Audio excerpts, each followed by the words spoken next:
And Sam Kennedy joins us this morning on the Harbor One Hotline. Hey, Sam. Hey, good morning, Greg. Sorry to miss you Monday. Yes, missed you. Did not run into you, but fantastic day at the old ballpark.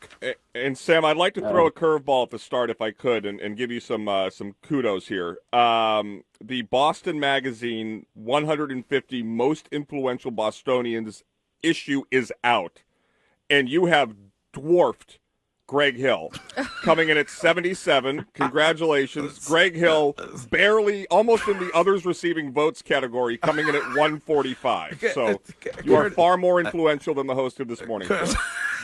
Curtis, they clearly haven't talked to my wife or kids. First of all, Curtis, this is maybe my one crowning achievement in my entire career. I'm 57. I've never been on the list before. Oh, wow. I mean, congrats. Yeah, but Curtis is kind of right. I mean, 145? Hey, at least you're on the list. I'd rather be off. I mean, where's Wick on there? What number is Wick on the list? He's pretty high. It's 70, maybe? Okay. Maybe higher? Ain't bad. I mean, Elizabeth Warren's at 16. I mean, that's got to really be salt in the wound for you there, Greg. I mean, I'm assuming... Recount. Sam, you've probably been on the list before. Do not know, but I'm sure a recount is needed. If Greg Hill is not in the top 10, they obviously aren't connected to this community. Curtis, please just give me my due. All right, don't pile on. If there's anything you need more, it's adulation. Speaking of adulation, maybe some kind of a raise for Tanner Houck this morning, Sam Kennedy. Yeah, it was a great night. I mean, incredible. Hour and 49 minutes, complete game, shutout. It was extraordinary. I think it was the fastest game since 2010. But really great for Tanner just to see all the adjustments that he's made, and it's been a lot of hard work for him. Good to see him. We desperately needed that win last night. With the Whitlock injury, I wanted to ask you in general, because there's been a lot of talk about it, whether it's Garrett Cole or others, suggesting that maybe Major League Baseball is causing some of these injuries when it comes to pitchers and kind of getting guys to throw harder earlier. Where are you on that?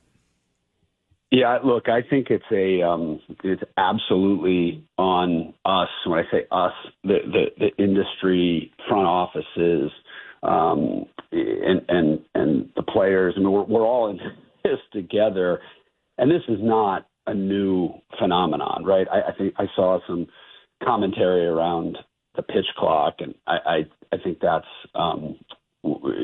probably ridiculous, to be honest. I think it's really tied to the priority on velocity and spin rates and adjustments being made to natural motions, and the priority of missing bats and going as hard as you possibly can for shorter periods of time versus prioritizing traditional pitching as we've sort of grown up with it, going like last night, frankly, was a perfect master class in pitch mix and durability and staying in the game. And I hope we can figure out ways to get back to that as an industry. That the starting pitcher is so important, at least from where I sit as someone who cares deeply about the marketing of the game and building up our star players. So it is a problem. It has been a problem. We also have kids throwing, when we were growing up, I don't know, we played 30 or 40 games a year, maybe, and now it's literally over 100 for club baseball. So I think there's a lot of factors that go into it, but it's something that we really do need to examine, work together with the players on. And it's an issue because we don't want our guys getting hurt, and it just becomes it's problematic for everybody. Sam, sticking with the Whitlock injury, I know that you told us before the season that as long as this team stays healthy, then you guys are going to go far.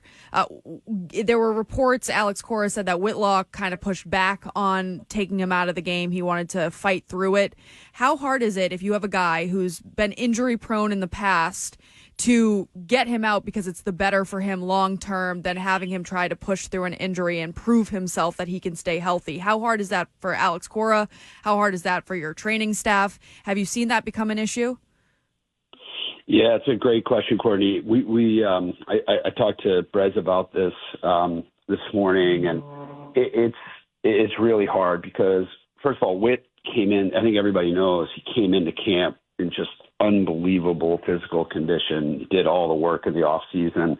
He was incredible. He's a gamer. Incredibly frustrated by what we think is a relatively minor oblique situation. That said, it's a point in the season where you just need to be careful, and so that misalignment between near term, like days and weeks, is always there in professional sports. And so the medical staff and Brez and AC did the right thing here. But yeah, Witt, I don't think he wants to be on the IL, and I think he'll be ready to come back here in a couple weeks. But it is a very, very difficult conversation and a difficult situation, but all being done for the better of the 2024 season in our judgment. Sam, I know it's still early in the season, but do you guys as an organization kind of feel vindicated a little bit because of how well your starting pitching is looking, especially this early in the season when you look at, every major category, ERA, you lead the league? Is there kind of like a vindication for you guys from a team perspective? And when the criticism was like, well, why didn't you guys do this at the starting pitching, bring this guy in, bring that guy in? Well, it's a good question. I don't know about vindication, Wiggy, but definitely it's a credit to our uniform staff, Alex and Andrew Bailey and Justin Willard, our pitching guru, and of course Brez, who sets the tenor at the top of the baseball organization. They've done a good job, but obviously it's early. There's been a lot of adjustments that were made in our approach to the rotation, the bullpen, and it's been great to see. Of course, that's been counterbalanced by poor play defensively and in other areas, injuries. So that's been frustrating. But yes, the starting pitching, the pitching in general has been a highlight. And I've always said on this show, as long as I've ever been affiliated with the Red Sox, frankly, 23 years here, pitching is always the name of the game. And so that's been great to see here early on. When it comes to defense, maybe you can settle an argument because Wiggy is all over this and Lou Merlone disagrees with him. I disagree with him. When it comes to errors, is that something that Alex Cora can be working on and fixing with these guys, or is that really on the players, or is it on the type of players that are on this roster from your perspective? It's a great question. I wish I had a good answer for you. The truth is, I don't know. Listen, we can train better. We can do better as players. The players are the ones out there performing. I'll tell you, Alex and the staff feel the accountability for it. They've owned it. He has talked to the group. He's talked publicly about it. It's incredibly frustrating, especially when you're getting the type of pitching that you want to have defensive lapses. And when Trevor went down, it's like that's not an excuse. He went down, and we've got to step up. As Alex said, he's not coming back for a long time, so we need to step up in that area. But I can't pinpoint a specific root cause. I do think, and analytics people would disagree with me. I do think things like that become contagious in sports and in baseball, especially momentum, defensive lapses. So it's on our coaches and our manager and our players to sort of stop the bleeding there and start playing better defensive baseball. We know we're capable. We can do it, and hopefully you'll start to see an improvement there. I think we have over the last couple of days, but it was ugly there for a while, and we know we need to clean that up and get better. Sam, we talked about it at length. I talked about it on Monday. Sean McAdam reported over the weekend that neither John Henry nor Tom Warner were able to be in attendance at Larry Lucchino's funeral that struck a lot of us, and myself included, as really odd for a guy that did so much.